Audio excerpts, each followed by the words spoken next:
Meeting of the Los Angeles City Council to order, joined by my colleagues Marquise Harris-Dawson,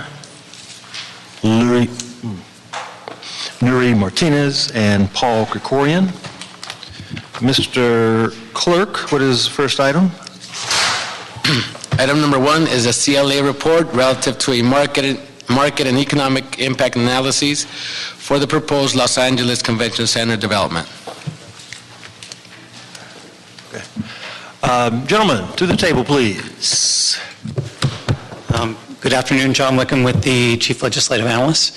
Back in October, I believe it was, your committee and the council had provided some instructions about moving forward on the Plan B analysis for the convention center, including the architecture, competition, et cetera. One of the instructions in there directed the CLA to do some work on an economic analysis of the impacts of doing an expansion of the convention center. Our office retained Convention Sports and Leisure, CSL, to do that study. They had done some preliminary work for us a couple of years ago to evaluate what Plan B might look like, what kinds of services we would have in that kind of an expansion of the convention center. So this is a follow-up to the work that they had done for us previously. They had also done quite a lot of work for us on the New Holland Event Center project, the Farmers Field project. So John Katz is here. He's very familiar with the convention center as well as other convention centers across the country. And the report that they provided is on the council file and was sent to you for review. Thank you. Ms. Katz? Thank you very much. Thanks, John. It's a pleasure to be here in New Orleans. Thank you very much for the 100-degree weather with humidity. I didn't expect that getting out of the plane coming from Minneapolis. But as John set it up, I think he did very well. We've looked at the notion of convention center investment. But when you talk about a convention center, you look at it from a variety of perspectives. It's also the hotel base, it's the entertainment, it's everything that goes into this package that's required in order to attract conventions to the market. Obviously, with LA Live and other development that's taken place down there, it's kind of put you back on the map. You'd really started to erode substantially in terms of convention business. You're back, but we still have challenges, and we've looked at those, and based on our research relative to your current customers, potential future customers, your competition, industry trends, we've come up with a pro forma for economic impact should you move forward with a convention center project. I think, have you all got a copy of the report? Or did you bring that? I believe we do. I'm not gonna hold you to it, but if you do, I'm gonna rattle off some numbers, but I'll also throw a page number at you. Not that you need it, but if you happen to have it, it'd be great. Right at the top, page 2, and I hate to slow this down, but if you've got that, it might be useful for you. What we show is an aerial photograph, and if you don't have it, that's fine, but basically we look at the hotels that exist within a half a mile of your convention center. And if you look at Los Angeles, obviously you've got the JW Marriott, 878 rooms. You got a couple other properties that kind of fill in generally around the convention center, but that's about it. You don't have a substantial base of rooms, and if all of you have been to conventions in the past, if you don't have the ability to walk from your hotel to the convention center or be in close proximity, it's a competitive disadvantage. Okay, well, what does that mean? If you look at what's happening in San Diego, okay, they got 3,000 or 4,000 plus room hotels right next to the convention center. You look at Anaheim, same thing, thousands and thousands of rooms right on top of the convention center. And San Francisco has got even more. So you've got a kind of this competitive disadvantage that exists today. I love the notion of JW expanding. I love the notion of another 1,000 plus room headquarter hotel that's going to happen in order for this project to be successful. So if you've had that on a couple of pages there, you can see kind of some of the inventory of rooms. And if you add it all up, even with the expansions we're talking about, JW perhaps, you're looking at about 4,000, 3,300, 3,400 rooms within a half a mile. San Francisco has 18,000 rooms within a half a mile. So that's the landscape that we're kind of up against. So when we talk about how do we do well in the convention industry, it isn't just a box, it's the entire district that we take a look at. If we're going to, right now, we can accommodate perhaps 65% of the market with the hotel inventory we've got. So in other words, 35% of the conventions that we could potentially compete for, we can't really fit in the hotel inventory within proximity to the convention center. Those are the real big ones. Those are the large Yeah. conventions that have been bypassing Los Angeles for the past 20 years, 10 years. Also the most lucrative, the kinds of attendees who spend the most money in the shortest amount of time.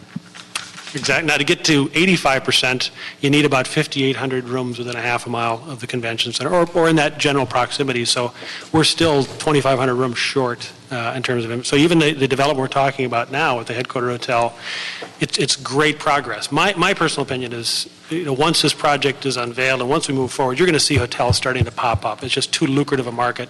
Your occupancy rates in Los Angeles are over 70% most of the year, and that's a red flag for developers saying, this market is ready for new inventory. So the market's really strong from the hotel perspective. We're seeing momentum to move towards hotels. You want to control that momentum by preventing 5 250-room hotels popping up as opposed to that large box hotel. So what you're talking about in terms of moving the ball forward relative to a headquarter hotel is going to be very important to even hitting the numbers we're talking about. Okay, let's just jump into economic impact a little bit, and I'll fast forward. Before I get there, I want one other slide that's on page 14, if you happen to see that, Exhibit 12. It talks about a survey we did asking event planners on a scale of 1 to 5. Tell us what you think about a variety of destinations in terms of their appeal for the convention industry. Okay, San Diego's number 1, 3.56 on a scale of 1 to 5. Los Angeles, I think, is 17th or 18th. We're ahead of Philly. We're ahead of Philly. Who was this survey conducted with? Pardon me? Who was this survey conducted with? This is surveys of about 125 national convention and trade show planners. Was it a reputable company? Did San Diego commission the study? Was it your company, or what company commissioned the study? Oh, we did the study for, Okay. we're doing convention center studies right now in Miami Beach, New Orleans, Orlando, San Antonio, or San Diego, Los Angeles. So we routinely go into the industry and ask trends questions, perception questions. We ask a whole ton of data.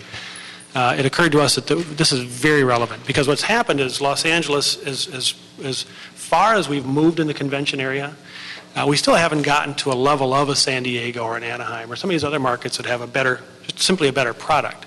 LA Live has helped, but when you walk around LA Live, let's face it, it's not the Gaslamp District in San Diego. It's not like there's 50 restaurants and nightclubs. It's a great arena, a great theater, a few restaurants, a little bit of retail, and a big hotel. And that's kind of all you've got right now in terms of walkability. So we're moving in the right direction, but the convention planner still sees Los Angeles as that, not sure what to think about you just yet. The CVB has done a great job of moving the numbers up. Occupancy is kind of moving in the right direction, but we haven't broken through to that next level. My hope would be, and I think studies are showing that we can move in that direction with the exciting expansion. I've looked at the plans, and I think they're the kind of things that are going to show up in trade magazines saying, these guys have taken it to the next generation. I think you've got that opportunity, and if we put the hotel package in place as well, I think you've got the potential to kind of start to break through that bubble. But again, if San Diego's number 1 and you're 17 or 18, you're ahead of Philly, Indianapolis, Miami Beach, we have a long ways to go in terms of what planners think about Los Angeles. And we have to recognize we're in a slow growth industry, 2% annually, something like that, in an industry where your competition is right now, as we speak, investing billions and billions of dollars to improve their product. So we're in this dynamic where we either try to stay in the business and increase our market capture through strategic investment, just like any company would. Any company invests in product and service. Or if we don't, we projected about a 20% decline in impact, 15 to 20% decline under a do-nothing scenario. We don't have the luxury of saying, let's keep the business we've got with no investment. No product can do it. No car company, no anybody can do that and survive. So that investment to keep current with your competition and keep current with the trends is very important. So in terms of total room nights, we estimate with all the citywide events and other events you do, you're at about 403,000 room nights. That's kind of your historical average. With an expansion, with the improvements we're talking about, that increases to about 536,000, about a 35% increase. Okay? If you do nothing, we project that to go down to about 345,000, a 13% sustained decrease. So the delta really is about 191,000 room nights. That's what we're playing with here, and it is a lot of impact. If you translate that into total output, right now you're at 359 million in total economic output. That would increase to 486 million or decrease to 313, and the delta is $173 million in total economic output between investment and do nothing. So we are not talking about simply tweaking the model. We're not talking about just a small variation in community-wide impact. It's a big deal in terms of what happens if you decide to invest versus what you decide if you decide not to invest. Again, it's like a 35% increase versus a 13% decrease in sustained economic activity. Translate that for you a little bit, because total economic output is, it's direct spending and induced spending and all those things, but to kind of boil it down, we're talking about a differential of about 1,900 full and part-time jobs. We're talking about 71 million in earnings. That's the delta. That's what you stand to lose given the various options in front of you. $12 million in tax revenue. That includes the sales tax, the hotel tax, business tax, parking user tax, the various taxes that accrue to the public sector. The delta is about $12 million that you stand to gain or lose depending on where you go with this. So at the end of the day, we're talking about the ability of this project to not only stabilize, not only say, let's just keep up with our competition. That's good enough. We're talking about, with the investment and the architectural planning you're talking about, with hotel development, with some entertainment development, starting to break through. You won't get there right away. It's a long-term prospect to start to break through into that upper echelon of convention destinations. Got a long ways to go, but I think this project will position you to eventually get there. Do nothing. Again, we simply find our competition building that better mousetrap. I mean, if you're the event planner, why are you coming to Los Angeles with a 20-year-old building when I can go to 3 other West Coast destinations that have just spent several $1 billion on their product? So that's the dilemma, that's the dynamic that you're all facing here. And if there's any questions, would that be appropriate? We'd be happy to entertain those. Well, one thing it sounds like, well, first of all, thanks for the presentation. It sounds like you're saying we should be thinking about not one hotel at the convention center, but 2 hotels. But even then you're saying we're still playing catch-up. Yeah. I mean, is it going to be like this from now on? I mean, are we always going to be catching up to somebody? We probably, I think John's point about you never get to rest on your laurels. You never get to be the status quo. Every day you're getting better or you're getting worse. It's just the nature. It's a very competitive business, the convention business. But besides the 1,000-room hotel we're projecting on site, and we have plans that could show I could have a second hotel on site, our goal is to have 4,000 additional rooms on top of the 4,000 we have. So our goal is to have 8,000 hotel rooms within walking distance by 2020. That is within reach. John and I and other people meet a couple times a month just to work on the various hotel projects. So, we've got 4,000 rooms now. Our goal is to get to 8,000 rooms. We have 6,000 rooms within our grasp right now on the drawing boards or under construction. So 8,000 is a goal. And we believe we're going to get there. Mr. Katz, you indicated the work you were doing down in San Diego, and that seems to be a good benchmark to compare, I suppose. In addition to the hotel rooms, convention center, what else is happening in San Diego that's making it such a desirable place? What else do we have going aside from the hotel construction, the LA Live efforts, restaurants, shops, and stores? What's the... Yeah. Well, there's distinctions between the 2 markets that I think are important. San Diego really is a leisure destination. A huge share of their hotel tax revenue comes from the convention center. So that convention and visitor industry is so important to them. They've got, if you've been there, a fantastic waterfront location. Event planners just love that. And they've got the Gaslamp District, which is an incredible generic, this is not, it's this organic, better phrase, district that you walk to with unique restaurants and shops. So they've got an element to them that combines the leisure, the water, the entertainment, the massive hotels, and a fantastic convention center that has vaulted them into the #1 position in North America. They don't have air access. Your strength is air access. Your strength is more of a diversity of a town with the entertainment. The broader Los Angeles metropolitan area offers things that are well beyond simply, a beautiful waterfront location. So I think you can hang your hat on some of the industries that are here that people are excited about, and industries that drive convention business. We're a business town that happens to have entertainment. They're an entertainment town for the most part. So your strengths again are air access. The industry and other entertainment amenities. Theirs is this concentration in a resort setting right on the water. The other thing that we're stressing now, a lot of different things that we're stressing, but one of them is transit-oriented tourism. That every transit line the city has is going to pass within 4 blocks of the convention center. So you can be going to a convention and get on the red line and go to the Hollywood. Get on the red line, stay on the red line, and go out to Universal Studios. You get on the blue line. We don't want you to go to Long Beach, but you can go to Long Beach. You can stop, at the Watts Towers on the way down. So we're really putting a focus on that this is the center of everything. Disneyland is a nice suburb of ours. Magic Mountain is a nice suburb of ours. The work that's being done with Universal with Harry Potter is going to be a huge magnet, but it's going to be easily accessible on the red lines. Really trying to put a focus on transit-oriented tourism. And then the Metro work on the Crenshaw line, and then the work happening at LAX will create, it's actually something that John had identified in his report from 2 years ago, will actually provide visitors landing in LAX a direct rail line into downtown. So those are the kinds of connections that are going to be more and more important as we go forward. Members, any comments? Ms. Gregoria. Thank you for the report. It sounds to me like with hotel construction, we have a little bit of a chicken and egg challenge. Mm-hmm. We're not attracting hotel construction because we have lousy conventions, and we get lousy conventions because we don't have enough hotels. So I get that with modernization of the convention center, with expansion of the convention center, with construction of new hotels, we're a more attractive place. But I'm concerned that getting there outside of just the private sector's own interests, getting there is a risk, particularly for subventing hotel construction. Yeah. And so I want to talk to you a little bit about that. You talked about $12 million in new total tax revenues in that delta with the additional 190,000 room nights. To me, that's the cap, pretty much, on any subvention that we should be giving. And in my view, we probably, given the 70% occupancy rate, we probably ought not to be doing any subvention agreements. But did you consider that when you were analyzing the economic analysis of hotel investment? Well, we're not in a position of projecting 5, 6, 7, 8 years where the hotel situation will end up. But I have some thoughts on that.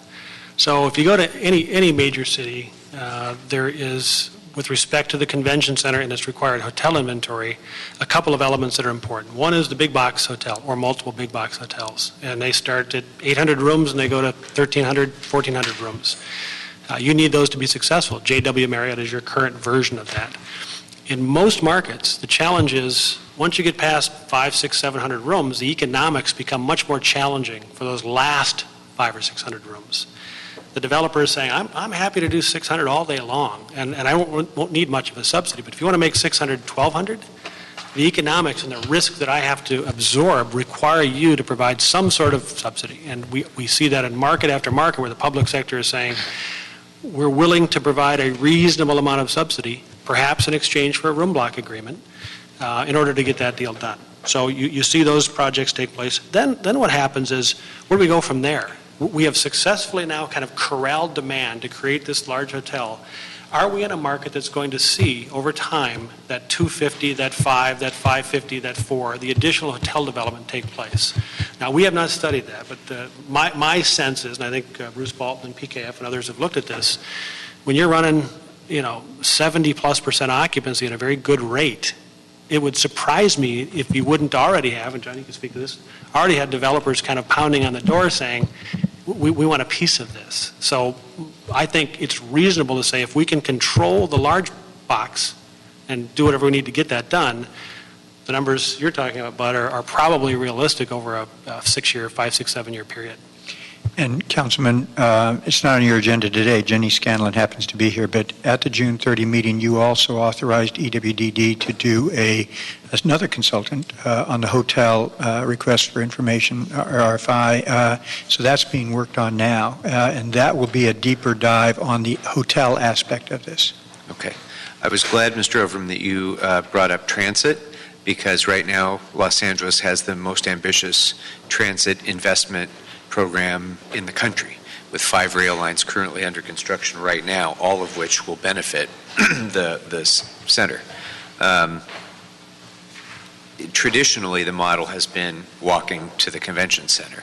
But do you agree with the points that Mr. Overham suggested, that if we have significant hotel investment, let's just say at the North Hollywood Red Line station or other places that are easily accessible by rail, does that help as well? Is that something that convention planners would factor in? Yes, I would say two things. One, I think it's a fantastic asset from the airport to downtown.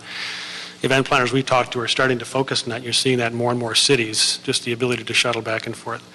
Two, if you're an event that needs, say, 2,000 hotel rooms, I'm probably not going to want to stay out, and even with public transportation, I'm probably not going to buy that product. There's too many cities that can give me 2,000 rooms right on top of the convention center. But if I made it large citywide, and I need 13,000 rooms on peak, which is the kind of the holy grail of these events, they know they're another location. They know they're going to have to be outside the downtown area. And having that public transportation is a big win. So for the biggest events, that's where you're going to make some money on public transportation. When San Diego has Comic-Con, they're not just using the hotels downtown. They're using every hotel in Mission Valley, Mission Bay, you name it. They're every place. Even if we get 8,000 hotel rooms downtown by 2020, we're still not competitive with San Francisco at 19,000 rooms or Anaheim at 10,000 rooms. So we want to get to the 8,000 rooms so the day-to-day convention has them within walking distance. But that next layer, when you get past the 8,000, that next layer, we can get out to Hollywood, North Hollywood, every place else in the city. And if Los Angeles turns out to be the 2024 Olympic host city, I assume that the period between that announcement and 2024 will be a time period of active hotel construction without regard to what's happening at the convention center. Very good point. Probably would also significantly benefit. The one other question I have about that you didn't touch upon in the report, we've heard for as long as all of us have been on the council that the biggest challenge, or one of the biggest challenges that the convention center has, is lack of contiguity of its space, that it has too much divided space. But I've also heard recently, well, that's not such a big issue anymore because this way you can schedule multiple conventions at the same time. So what's the state of the industry in terms of large amounts of contiguous space, and how does the LA Convention Center fit into that? Yeah, I would say this. San Francisco's a good potential. They've got 250,000 square feet and another 250, roughly, that are separated, subterranean with a lobby in the middle, fairly low ceiling height lobby. And they've run into a challenge of saying, look, if you need 400,000 square feet, I can do a little over there, a little over here. And even in San Francisco, there's pushback on that. So they are spending a ton of money to connect those two halls to make a contiguous 500. We are doing a project right now, well, even looking at San Diego. They've got 525,000 square foot of contiguous exhibit space. They do 5 or 6 events a year that are just blowing the walls off the place. And they are very reluctant to add space that's not contiguous to the existing box. Okay, so they want to get to 700,000, 800,000. Now, once you get to 700,000, 800,000 square feet, then I think you start to change the dynamic a little bit. There are a few events that need 1 million square feet of exhibit space, but not that many. So if you get to the point where we've got that critical mass, Chicago, when they built their biggest expansion, was 800,000 square foot. That was plenty big for them. So if you've got 800, the next one probably doesn't need to be contiguous. If you've got 350, you're sacrificing a lot of market potential by telling a meeting planner, you got to go outside. Now you have a particular challenge here, and you've got 2 separate halls, right? Connecting those in some fashion is going to be a very exciting challenge. I think there's a way to do it, and the architects are looking at that. But I would strongly suggest that as we move forward, we try to think of the building as one unit for those events that need that substantial amount of space. If we had 600 or 800 already, I'd say we can finesse this, but we just can't finesse this. Thank you. I've been joined by Councilman Cedillo. Any comments, Councilwoman Martinez, this time? Okay. Mr. Dawson, anything? Okay, well, gentlemen, thank you. This is an exciting sort of touchstone. We know the expansion of the convention center is a real key to economic growth and development downtown and citywide. And as always, we're trying to figure out how we leverage this. And so as we move forward on discussions of how we're going to finance this expansion and what that expansion is going to look like. I think this report back has been very helpful, and we'll look forward to a further update as we move closer to the decision-making process. Thank you. All right. Thank you. Thank you. Okay, we have a comment card on item 1, Antonia Ramirez.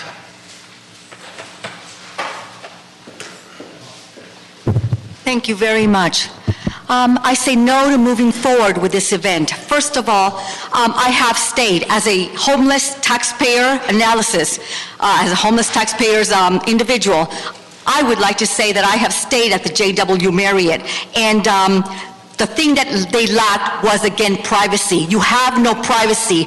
Everyone, all the employees, the wetbacks and the gangbangers who are fully employed in these hotels as cheap laborers do not respect your space. They enter your room at will. So when you go out, these wetbacks have the master key and they enter your room. You have no privacy. You spend an arm and a leg for these hotel rooms, and what happens? You end up being robbed. They go through your things. So I decided to stay and park my ass on the street. Why would I pay so much money? Instead of paying money at a hotel, I might as well live on the street, and there, if they want to rob me, they can rob me. What these big enchiladas did not tell you is that most of the hotels in San Diego are bed bug infested. Again, bed bug infested. They won't tell you that, but I know that for a fact. Thank you. Okay, we're going to note and file this item. Mr. Clerk, read item 2 for us, please. Item number 2 is an Economic and Workforce Development Department report relative to authorization to release a request for proposals to procure the Los Angeles Business Source Center system. Okay, members, we know the Business Source Center is another important tool in the toolbox. I understand there's been some refashioning and some rejiggering and an effort to make it even more productive and a good experience for our businesses and employers. The floor is yours. Good afternoon, council members. My name is Meg Barclay with the Economic and Workforce Development Department. Today, the department's requesting authorization to release a request for proposals to identify contractors for the Los Angeles Business Source Center system for a period of 5 years. The last contracts under the current RFP will expire on March 31st, 2016. We think this gives us enough time to go out with the RFP process and return in time to execute new contracts before April 1st of 2016. During the last 3 full years of operations, LA Business Source Centers have assisted close to 7,000 businesses and created over 3,100 new jobs at an average cost of one job for every $3,500 invested in the system. Assuming level CDBG funding, each of the 9 centers would receive $500,000 a year at a base level of funding for the 5 years, assuming, again, that funding continues to be allocated at the same level it is now. Business Source Centers will target micro enterprises and operating businesses, and this includes both micro enterprises and small businesses, but this includes both startups and existing operating businesses. A quick summary of services that will be provided and how we've strengthened the RFP to ensure a higher level and more consistent level of service. One of the services that Business Source Centers will be required to provide is assistance with access to capital.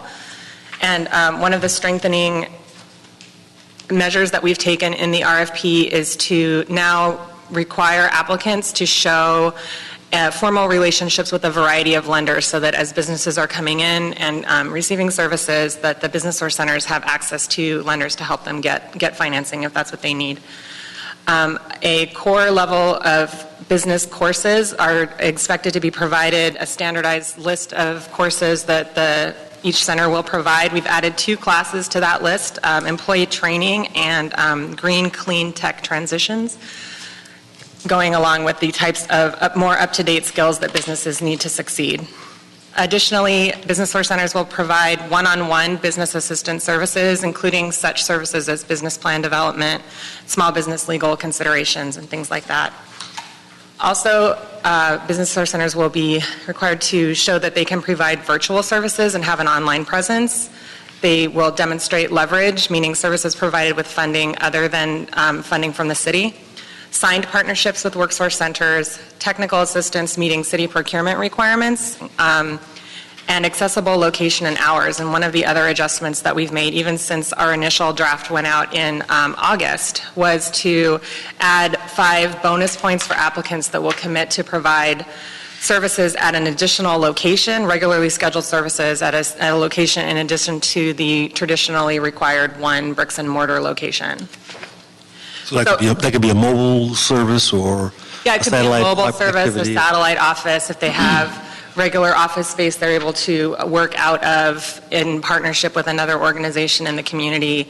And they would also, to receive those bonus points, need to describe the needs of the additional communities where they're placing those regularly based services as a justification for that location, that additional location. A couple of other changes we've made after discussions when we released the August 10th transmittal is an amended service area map to more equally divide the city by need and geographic scope.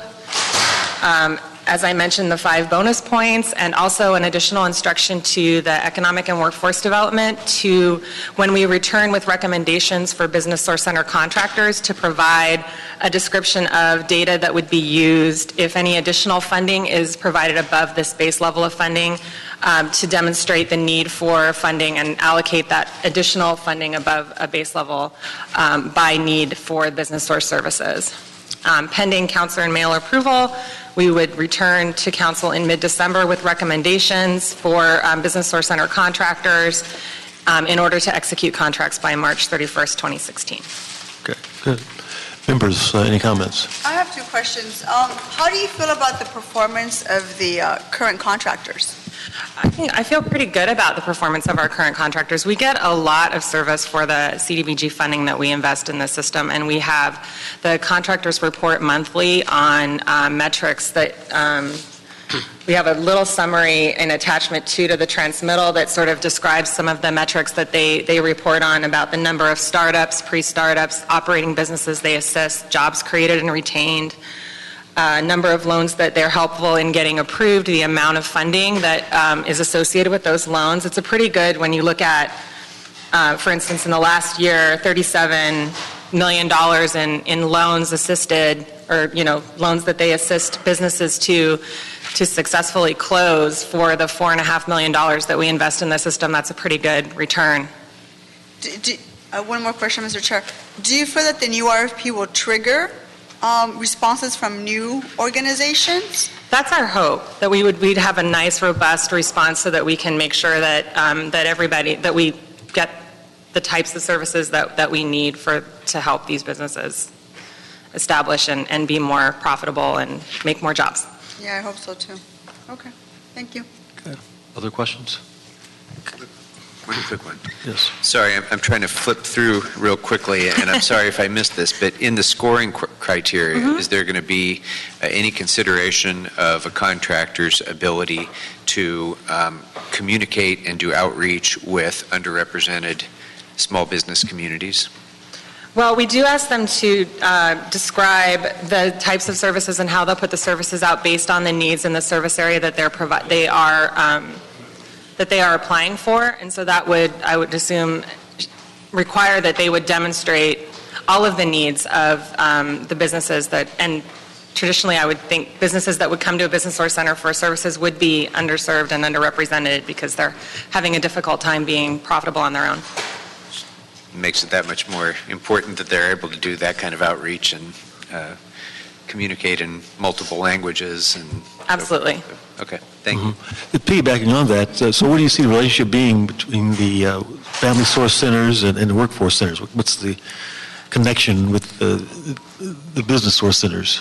There's a stronger connection between the business source centers and the work source centers. We will require, upon contract execution, that they have a signed agreement with at least one work source center to assist with that level of, folks that are being trained for new jobs have access to new jobs created through the business source center.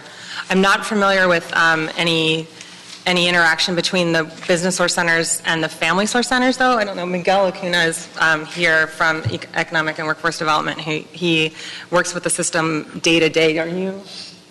Do they? There's not that formal. No formal relationship. No formal relationship with the family source centers as opposed to the work source centers. Well, I think this is a very important development. As I said, it's another tool in the toolbox. The program, I think, is taking some steps to be more responsive to the needs and to the obstacles that are out there. And so we hope that the revised metrics and the additional requirements placed upon these centers and hopefully an expanded pool of service providers will provide the kind of mix that is so important. We have 2 cards. Okay, we have 1 card. Thank you for Thank you very much. for the presentation. We have 1 card. Wayne Spindler.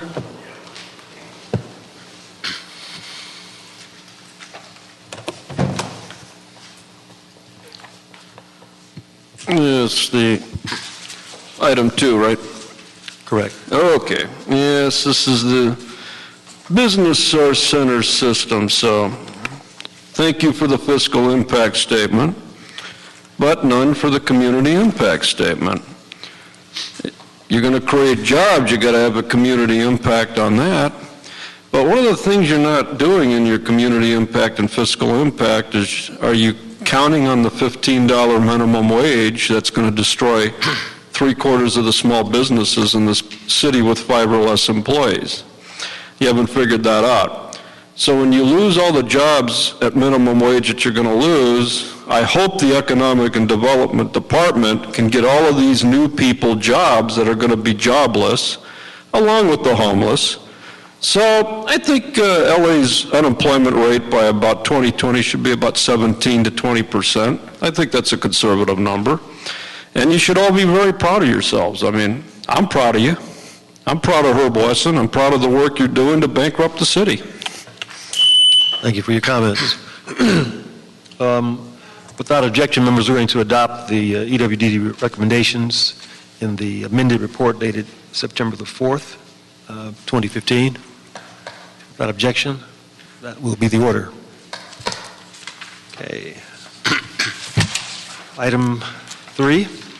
Item number 3 is a Municipal Facilities Committee report relative to funding for a real estate and market feasibility study to explore potential reuse options for publicly owned properties in San Pedro and Wilmington.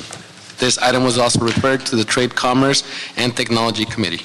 Okay, we have a San Pedro waterfront market feasibility study. Good afternoon, Mr. Chair, council members. My name is Josh Romer from the Office of the City Administrative Officer. Item number 3 is a Municipal Facilities Committee adopted report regarding a San Pedro market feasibility study for waterfront properties. In May 2015, Council requested the EWD hire a consultant to evaluate potential redevelopment opportunities for residential and hotel projects on public properties near the San Pedro waterfront. Generally, recent development, current development, and public improvements are transforming the San Pedro waterfront area, and the reuse of underused public properties may both enhance this transformation and maximize the value of the public access. Pursuant to the council motion, EWD selected an asset management strategic planning council pre-qualified consultant to prepare the real estate market feasibility study for a number of public properties. These properties include 3 city DOT parking lots, 3 city Rec and Parks owned properties, 3 owned by the Harbor Department, and several others owned by the county and the state. For each property, the scope will identify opportunities and constraints for potential redevelopment for residential or hotel purposes. It'll evaluate the market potential, recommend potential product types, and include conceptual site plans for what could actually be developed in each of these properties. The cost of the study will be approximately $100,000, take approximately 4 months to complete. The Harbor Department will be providing 50% of the funding, and then the CAO's office has been asked to commit the additional $50,000. So the recommendations before you authorize the CAO's funding to be transferred to the EWD department to fund the study. Okay. Any comments, members? Seeing none, we have 2 cards. Antonio, thank you for the report. Antonio Ramirez and Wayne Spindler. Please come forward.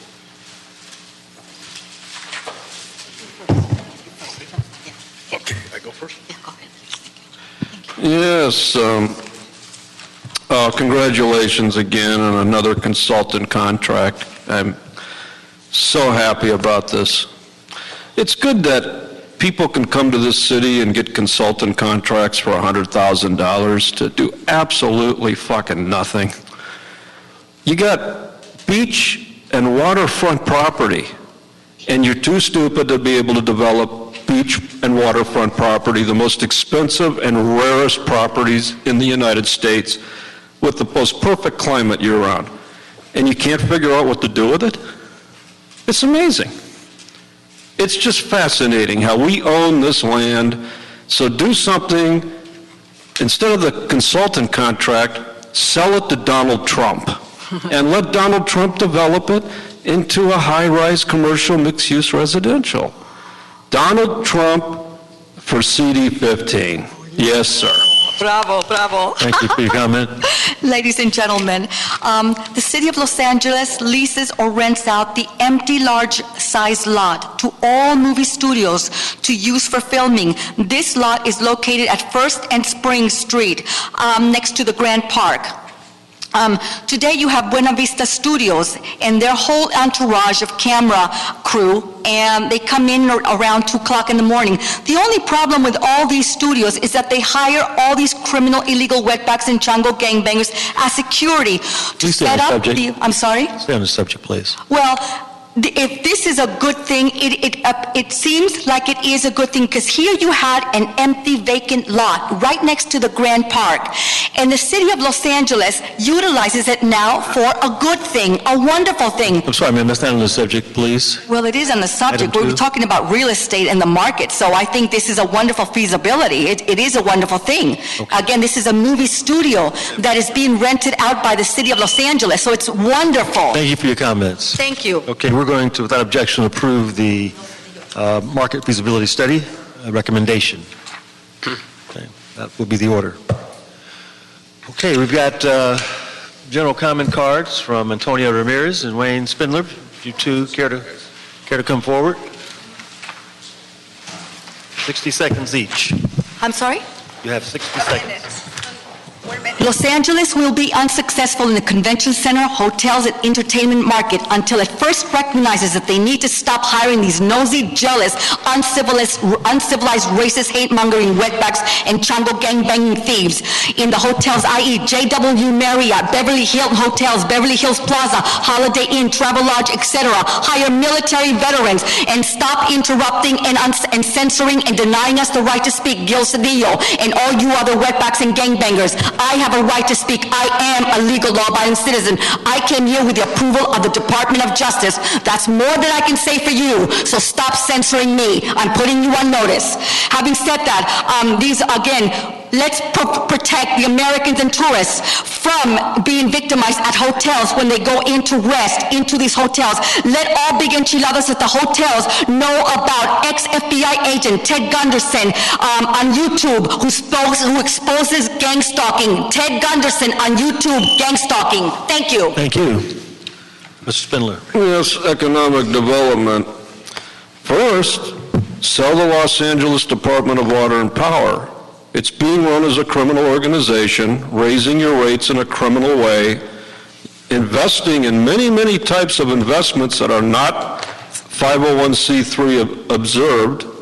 They are engaging in a profitable business while under the guise of a public utility. I have an entire book on public utility law, and I'm telling you, they don't meet the definition. So sell it now while it's still time, because what's going to happen is they're going to trust bust that utility, and they're going to force you to sell it. So sell it now. You get $2 billion for it. And then you can take the $2 billion and spend it on garbage. But at least our rates will be controlled by the PUC. I can't go to the PUC for the ripoff going on because a municipal-owned utility is exempt from PUC regulation. You didn't know that, Marquise Dawson Hayes. You're supposed to come to us. But now you do. Thank you. Yeah. Thanks for your comments. Is there any other business before us at this time, Madam Clerk? No, sir. Seeing none, this meeting is adjourned.